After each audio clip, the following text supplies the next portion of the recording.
God be the glory.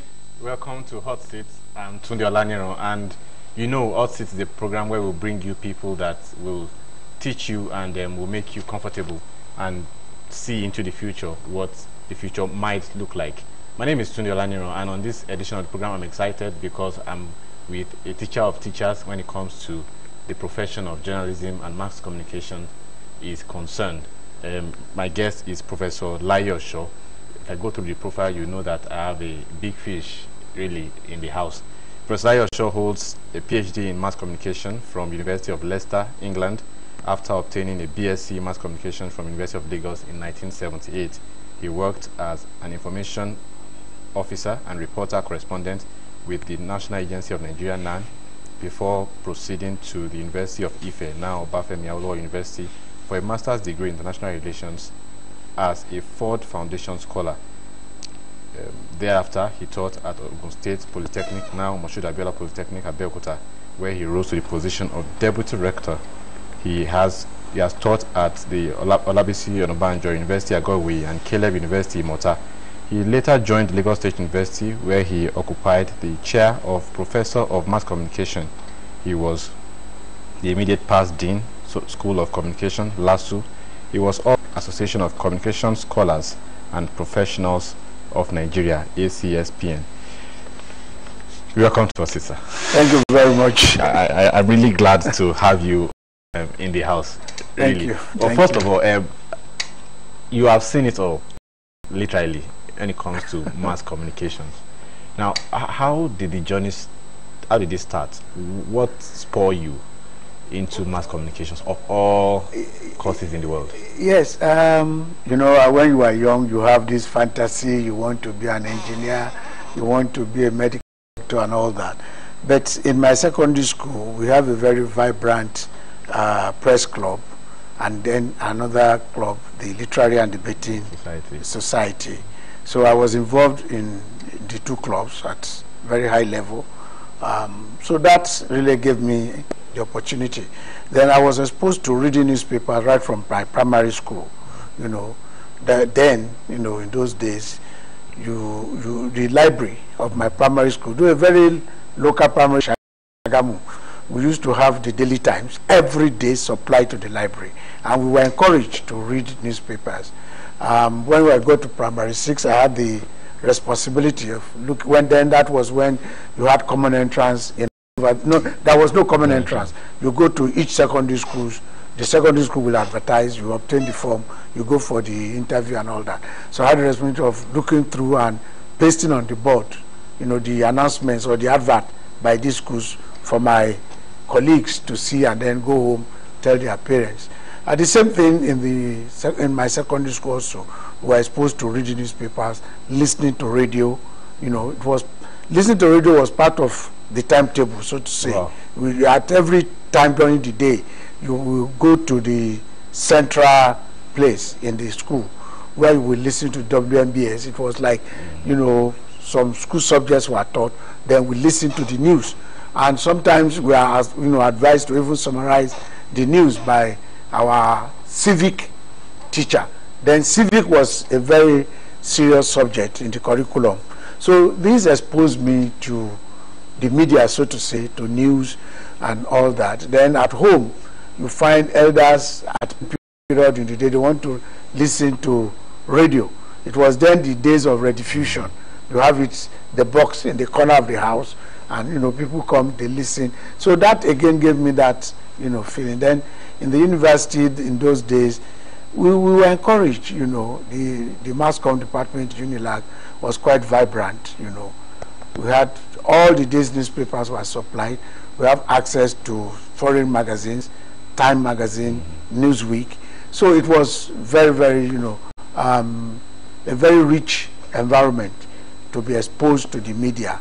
So that could, you know, form the background of my interest, you know, in media and particularly in journalism. If you look at it, seems to me as though, for instance, I mentioned civic. Civic was a subject, you know, that we take, and what's all about. teaching us about, some little of history, some little of government, some little economics here and there, your social responsibility as an individual, all these things were taught. And then the teachers were quite committed. They encourage you to go further. I don't think we have that now. You see, the government will have done its own, providing the businessmen, politician. Okay? They don't just set up newspapers because they love those who listen to the news or read the newspaper. They set up newspapers because they have certain interests within the political economy that we are running. Okay? Even those in government, they see government media organizations as more or less their own personal property. It is when they leave office, they know that yes, they need this organ. They need this organ.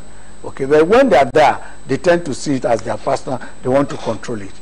So these are all problems that it becomes very difficult for the journalists to see some of the temptations, some of the pressures that come from some of these sources. Looking at welfare, you spoke about the welfare of... To highlight in your story, the selection of what to highlight, who to bring his voice up, these are all subjective decisions about sensational things, about negative things, about all things. It's human nature, okay? Everybody wants to go and, witness if there is a fire accident, if there is that, okay? So it's human. But the commercial angle is the most, pertinent issue now. That many newspapers, because they want to attract audience, then and attract advertisers, little issues, they blow it out of proportion. When you see some headlines, you now read the story, there's nothing. Headline, basically, apart from signaling the story, is also to attract the attention. Debate in this country, even people that you think for regulation, it is the extent, the nature of the regulation that people talk about. So don't let us deceive. There's no absolute freedom anywhere in the world, except where you want to have anarchy, where you have to have a kind of, a society where anybody can just do what he likes. That is not possible. That society will collapse. Do you now advocate a legislation, maybe that curb both hate speech, both fake news? Because in the run-up to the election, there are so many reports on social media that were not true. Yeah. And you end up seeing them, and people end up saying, okay, I'm sorry, this thing is not true. It's not how it happened. There are enough regulations already. You see, the problem we have in Nigeria is compliance and enforcement. We have enough. There is the Cybercrime Act. There are regulations about libel, slander. So there are so many in our status book. All we need to do is to take them up. If you go out and say something that is not true, we have enough laws that can take care of such a situation. We don't need to be enacting all laws and all, new laws every day. Let's use what we have. And if somebody says, he has done something wrong, he confesses early enough, I think, little sanctions should do, about that. And we have enough, in our status books to take care of some of these things. Okay, let's look at them. You just concluded a general election in Nigeria, and the role of the media. Are you satisfied? No. Both from the postponement, the first one, the second one, and even the supplementary. Not too satisfied. Why? Some of the things we have said. I think some of the stories you read were not too good for the political system. There are so many stories that tends to frighten people, fear-inducing stories, though there were reports of some of the politicians. But I think with proper gatekeeping, proper editorial supervision, some of those stories will have been toned down a little bit. I have argued somewhere that when we say that people did not go out to vote, the number has gone down, people do. Sometimes I think we need to look at the media. The media created some of these fears that led people to believe that if in the political arena, the big actors in the political arena, anything they say, some news media organizations just believe that because it is said by X person who was a former this, then you can blow it on your front page. No. you tend to amplify the fear that those people, want to create. And some of them are deliberate.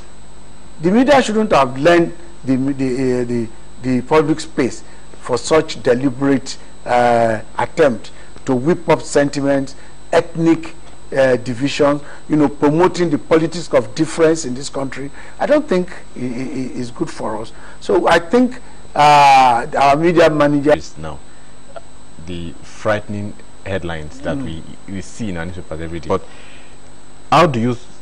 don't you think that if you water down these things for the sake of national interest, how national is the national interest in the first place? Because some people will say, okay, if a story comes up and you think it's going to distort public peace, then literally what are you saying? We are not saying censorship. Okay. You should get that. We are not saying don't, but tone them down a little bit. Some of the headlines are more or less like wishful thinking of the editors. Look at the way the arrangement for the principal officers of the incoming National Assembly, the kind of headlines that some of the newspapers are giving. And then you read the stories, you don't get the sense, oh, APC is collapsing.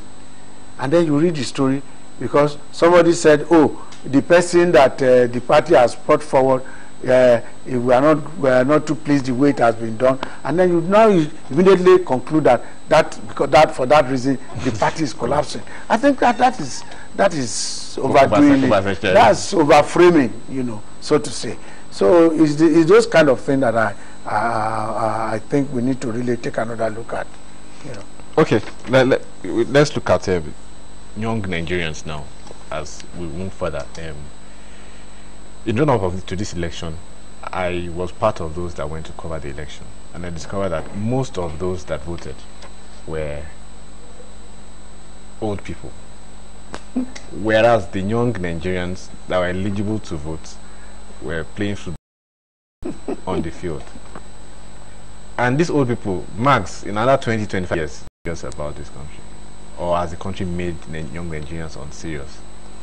Yeah, it appears that the social conditions in the country seems to have given the young people a feeling that, well, this country has nothing for me, and it's a very sad kind of mentality. It's not the kind of mentality that young people should entertain, but it is there. You find that if you bring 10 young Nigerians into this studio now and you ask them that if you have the opportunity to obtain an American visa today, how many of you will go for it? I can bet that about 80%, if not all of them, will say yes, we'll go. So that's the kind of mentality that the young people now have about this country. It's like they believe that there's no future for them in this country, which is very sad. But the other point I want to raise is that I saw a lot of write-up about the composition of the electorate during that INEC brought. And they said, oh, the overwhelming percentage were young people, and then the young people should be able to take over and all that. And I asked the question, young people, yes, in terms of age, but are you saying the young people, somebody like you and the guy in the mechanic village, is it the same? Are you having the same outlook? Or you and a member of the road transport worker, a university undergraduate, so to say. Okay, they're all Nigerians, but they don't have the same age. They may be the same age, but they don't have the same vision. They don't have the same mission. Of this country. INEC could have done one or two things wrong, but I think the INEC is like they are saying that the electorate. You look at this election, so those are some of the good things that we are missing in this condemn attitude that we have. If you look at the electorate, it's like the electorates are getting more and more sophisticated. They are getting more and more discriminatory in the way they exercise their voting rights. Okay? And to that extent, the politicians are getting so much more desperate to compromise the procedure, the system. And that's why we won't have the way the electorates in many parts of during the governorship, and who could have, they will vote out. And they will grade these stories, and then we'll come to class and discuss what are the faults, what are the strengths. The same thing, your feature writing class. Those who are in the broadcast, you have studios with facility tapes there, and the lecturers are there. We are having people come from BBC, maybe spend 3 months to teach. So it was quite interesting. Okay, the relationship between students and lecturers, very cordial. In mass comm, you can hardly know the difference between a lecturer and the students. It was very cordial. All these issues now, sexual harassment, they were not there. And when I started teaching, it was almost the same thing. I had very good relationship with my students. They would come to my house, we all interact, you know. That is no more. Okay? So it's a big difference. But I tell you one thing, that I also blame the foundation. Primary, secondary. The students or the pupils at those two levels are not getting the best. And that is where our problem is. Government must go back to the foundation. Primary school, secondary school. And then it will come up like that. If you have students that are not well prepared for education from primary school, and then they get to the university, there's nothing you can do. It's not at the university that you should be teaching what is grammar. No, it's not. It's not at that level. And you find so many students like that who lack the basic